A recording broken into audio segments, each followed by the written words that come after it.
കർത്താവിൻ്റെ അതിപരിശുദ്ധ നാമം ഇന്ന് പ്രഭാതത്തിലും മഹത്വപ്പെടുമാറാകട്ടെ. എല്ലാ സഹോദരങ്ങൾക്കും യേശുക്രിസ്തുവിൻ്റെ അനുഗ്രഹീത നാമത്തിൽ ക്രിസ്തീയ വന്ദനത്തെ അറിയിക്കുന്നു. ഓരോ ദിവസവും ദൈവം നടത്തുന്ന വിധങ്ങൾ എത്ര ശ്രേഷ്ഠമാണ് പ്രിയരെ. എങ്ങനെ പോകുമെന്ന് ഓരോ പ്രഭാതത്തിലും നാം ചിന്തിക്കുമ്പോഴും അന്ന് സയാഹ്നത്തിൽ അവിടുത്തെ നടത്തിപ്പുകൾ ഓർത്ത തിരിഞ്ഞു നിന്ന് നന്ദി പറയാൻ നമുക്ക് കഴിഞ്ഞിട്ടുണ്ടോ? സ്തോത്രം. ദൈവത്തിൻ്റെ മുഖം അന്വേഷിപ്പാൻ എല്ലാ സമയവും നമ്മളിടയാവണം. ദൈവത്തിൻ്റെ മുഖം അന്വേഷിപ്പിന് നിങ്ങളിൽ നിന്ന് കൽപ്പന വന്നിരിക്കുന്നു. അപ്പോൾ ദൈവത്തിൻ്റെ മുഖം അന്വേഷിക്കാൻ തയ്യാറായാൽ ലജ്ജിച്ചു പോകത്തില്ല, ക്ഷണിക്കില്ല, നിരാശ വരില്ല. അവിടുത്തെ മുഖത്തേക്ക് നോക്കാൻ തയ്യാറാകുമെങ്കിൽ ആ ദൈവശബ്ദം നമ്മളെ കേൾപ്പിക്കും. ഞാൻ നിന്നോട് കൂടെയുണ്ട് എന്ന് പറയുന്ന ദൈവശബ്ദം. നിന്നെ വിളിച്ചതാരാണ് എന്ന് തെളിയിക്കുന്ന ശ്രേഷ്ഠ ശബ്ദം.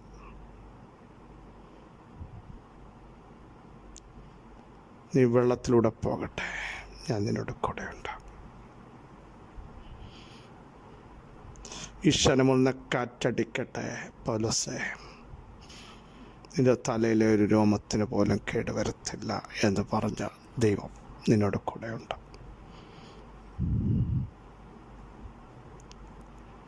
എന്നാൽ നമ്മൾ പലപ്പോഴും മനുഷ്യമായിട്ടും സാഹചര്യങ്ങളെയൊക്കെ നോക്കുമ്പോഴാണ് അത് പരാജയമായി തീരുന്നു.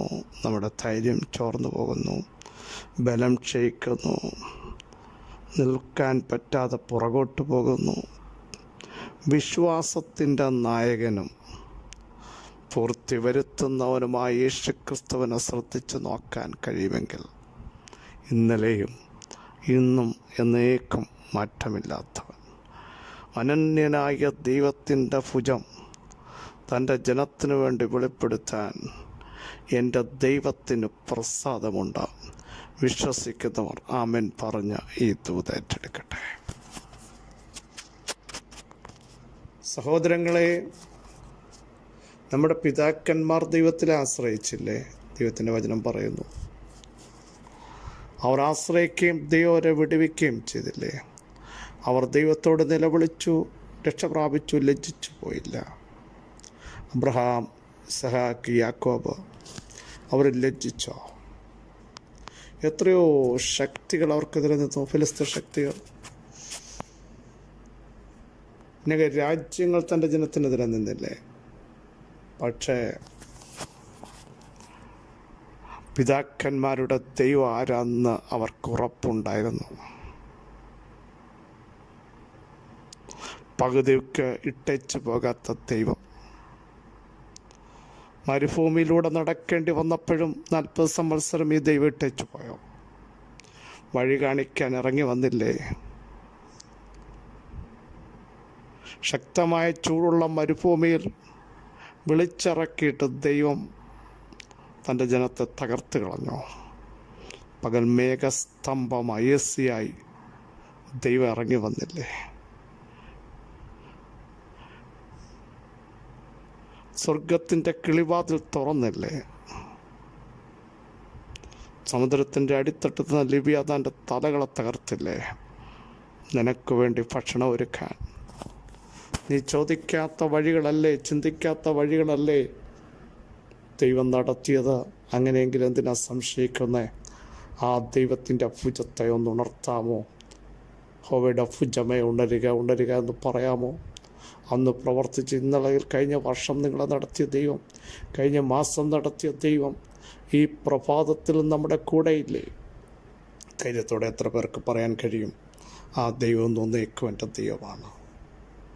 അവിടുന്ന് ജീവപര്യന്തം ഞങ്ങളെ വഴി നടത്തും. ഞങ്ങളത് വിശ്വസിക്കുന്നു. യിരെമ്യാ പ്രവചനം 17-ാം അധ്യായം അതിൻ്റെ 8-ാമത് വാക്യം നമുക്കെല്ലാം സുപരിതമാണല്ലോ. അവൻ വെള്ളത്തിനരികെ നട്ടിരിക്കുന്നതും ആറ്റരികെ വേരൂന്നിരിക്കുന്നതുമായ വൃക്ഷം പോലെയാകും. ഉഷ്ണം തട്ടുമ്പോൾ അത് പേടിക്കുകയില്ല, അതിൻ്റെ ഇല പച്ചയായിരിക്കും. സ്തോത്രം. വരൾച്ചയുള്ള കാലത്തും വാട്ടം തട്ടാതെ ഫലം കായ്ച്ചുകൊണ്ടിരിക്കും. ഇവിടെ പറയുന്ന ഭാഗം നമ്മൾ ഒത്തിരി പ്രസംഗങ്ങൾ കേട്ടിട്ടുണ്ട്. യഹോവയിൽ ആശ്രയിക്കുന്ന, യഹോവ തന്നെ ആശ്രയമായിരിക്കുന്ന മനുഷ്യൻ. യിരെമ്യാ പ്രവാചകൻ പറയുകയാണ്, 18 വാക്യമാണ് നമ്മൾ വായിച്ചത്. ആ മനുഷ്യൻ ഭാഗ്യവാനാണ്, കാരണം ആറ്റരികെ വേരൂന്നിരിക്കുന്ന ഒരു വൃക്ഷം പോലെ, വെള്ളത്തിനരികെ നട്ടിരിക്കുന്ന ഒരു വൃക്ഷം പോലെ. അതിന് എതിരെ വരുന്നതാണ് ഉഷ്ണവും വരൾച്ചയും. പരിശുദ്ധാത്മനദിയിൽ നട്ടിരിക്കുന്ന ഒരു വ്യക്തി, ആത്മാവിനാൽ നയിക്കപ്പെടുന്ന ഒരു വ്യക്തി, ആത്മനദിയുടെ ശക്തി വ്യാപരിക്കുന്ന ഒരു സമൂഹം, അവർക്ക് ഫേസ് ചെയ്യേണ്ടി വരും ഉഷ്ണത്തെ, വരൾച്ചയെ, ചൂടിനെ, കാഠിന്യങ്ങൾ അനേകം. പക്ഷേ അത് പേടിക്കത്തില്ല. ആ ഒരു വാക്യമാണ് ഞാൻ പറയുന്നത്. ഉഷ്ണത്തെയോ വരൾച്ചയോ പേടിക്കാൻ നമുക്കിടയാവരുത്. കാരണം നമ്മുടെ വേര് പരിശുദ്ധാത്മാവിലാണ് നട്ടിരിക്കുന്നത്. പരിശുദ്ധാത്മാവാണ് നമ്മളെ ശക്തീകരിക്കുന്നത്. ആത്മാവിൻ്റെ നദി ഇന്ന് പകൽ നിങ്ങളുടെ കുടുംബത്തിൽ, നിങ്ങളുടെ പ്രാർത്ഥനയിൽ, ദൈവസഭയിൽ, നിങ്ങളുടെ ശരീരത്തിൽ പ്രവഹിക്കുമെങ്കിൽ വരുന്ന ഉഷ്ണവും വരൾച്ചയും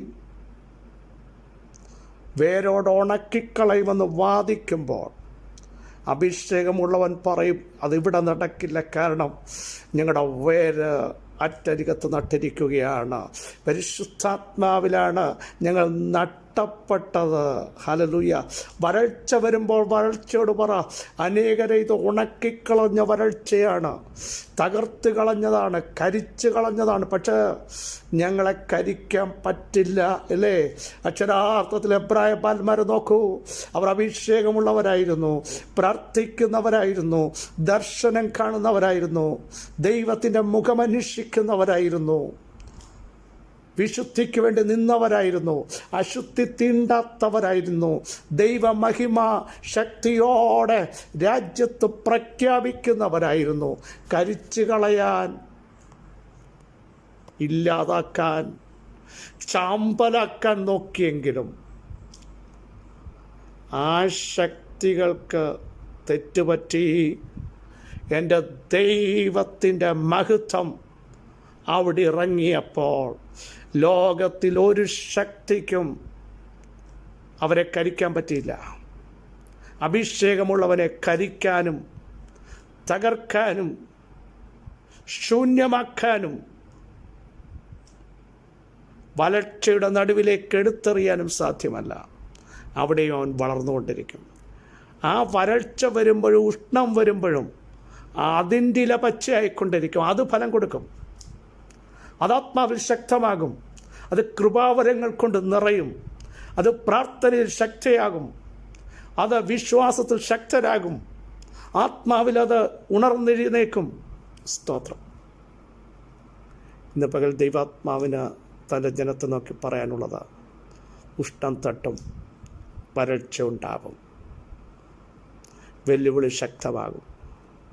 പക്ഷെ പരിശുദ്ധാത്മാവിൽ നട്ടിരിക്കുന്ന ആ നദിയുടെ ശക്തി വ്യാപരിക്കുന്നവർ ഇന്ന് പകൽ ആത്മാവിൽ സ്തോത്രം ചെയ്യൂ.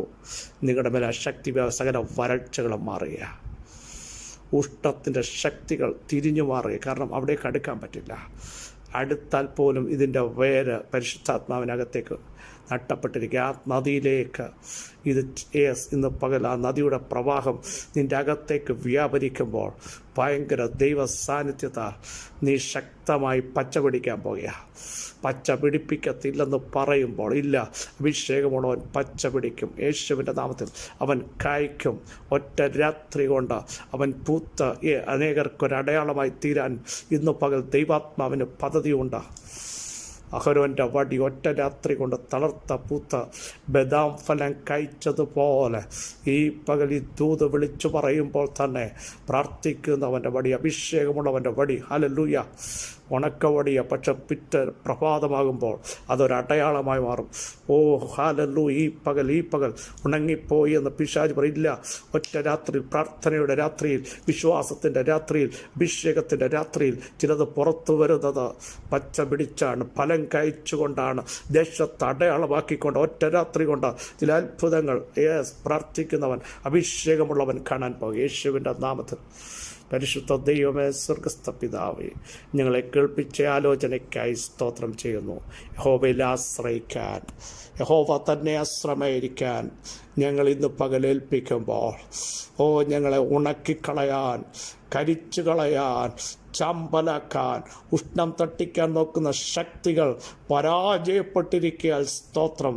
അറ്റരികത്ത് നട്ടിരിക്കുന്നതിനെ തകർക്കാൻ ലോകത്തിലെ ഒരു ശക്തിക്കും സാധ്യമല്ലല്ലോ. ഇന്ന് പകൽ ഞങ്ങളുടെ തലമുറകളുടെ മേൽ വെളിപ്പെടുന്ന ആത്മനദിയുടെ പ്രവാഹം ഞങ്ങളുടെ കുടുംബത്തിനകത്തത് ഒഴുകട്ടെ, ദൈവസഭയിൽ അഭിഷേകം ഒഴുകട്ടെ, ഞങ്ങളുടെ ഫാമിലി പ്രയറിനകത്തത് ഒഴുകട്ടെ. യേശുവിൻ്റെ നാമത്തിൽ വരൾച്ചകൾ മാറി, ഉഷ്ണങ്ങൾ മാറി, ഒരു വലിയ പച്ചപ്പ്, ഒരു പുഷ്ടി ഇന്ന് പകൽ ജനത്തിൻ്റെ മേൽ വെളിപ്പെടുന്നതിനായി സ്തോത്രം. സകല മഹത്വവും അവിടുത്തെ പാദപീഠത്തിങ്കൽ മാത്രം അർപ്പിക്കുന്നു. യേശു ക്രിസ്തുവിൻ്റെ ധന്യമുള്ള നാമത്തിൽ കൃപയുണ്ടായി പ്രാർത്ഥന കേൾക്കണമേ. ആമേൻ. ക്രിസ്തുവിൽ വാത്സല്യ സഹോദരങ്ങളെ ധൈര്യത്തോടെ പ്രഖ്യാപിക്കുക, ഞങ്ങൾ ഫലം കായ്ക്കും, ഞങ്ങൾ പുഷ്ടി പിടിക്കും, ഞങ്ങൾ പച്ചപ്പിലേക്ക് നയിക്കപ്പെടും. ഒരു വരൾച്ചയ്ക്ക് ഞങ്ങളെ തൊടാൻ പറ്റില്ല. ഉഷ്ണത്തിൻ്റെ ശക്തികളെ തകർക്കുന്ന ഒരു അഭിഷേകം ഞങ്ങളുടെ അകത്തുണ്ട്. വിശ്വസിക്കുന്നവർ സ്തോത്രം പറയൂ. കർത്താവേ, ജനങ്ങളെ സഹായിക്കട്ടെ. ക്രിസ്തുവിൽ നിങ്ങളുടെ സഹോദരൻ പാസ്റ്റർ ബിജു മാത്യു.